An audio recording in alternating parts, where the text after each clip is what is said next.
You identified that medical oncology, of course, very important in the management of this disease. So talk to me a little bit more about that.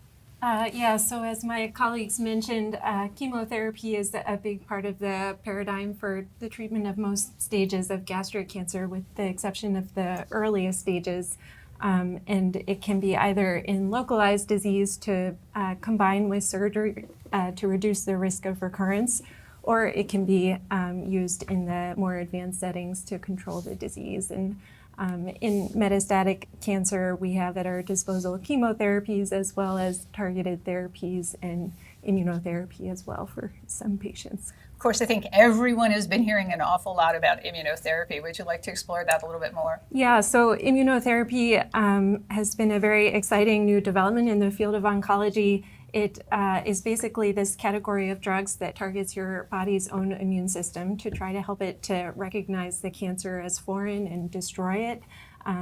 This is based on what we've learned about cancer, that it expresses signals on its surface that basically shut the immune system down. So we now have drugs that can block those signals, and in some cases, people can have really long-term benefit from these types of treatments. So in gastric cancer, we have one drug currently which is approved. It's called pembrolizumab or Keytruda, and it's available to patients with metastatic disease who either have a tumor that overexpresses PD-L1, which is that signal that we're blocking, or that have a defect in their tumor called mismatch repair or microsatellite instability.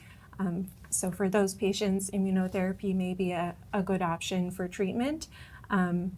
A lot of our research is focused on how to get immunotherapy into the remainder of patients and how to make it work better in a larger group of gastric cancer patients. And so that's what a lot of the clinical trials we're doing and other research is focused on. Are there other agents that are on the horizon you're excited about? I think there are a lot of new immunotherapy drugs in the pipeline. We have a number of trials exploring different ways to combine these agents, and a lot of work going on in the background to understand who might respond to which one better than another. So there's a lot of effort being put into this right now.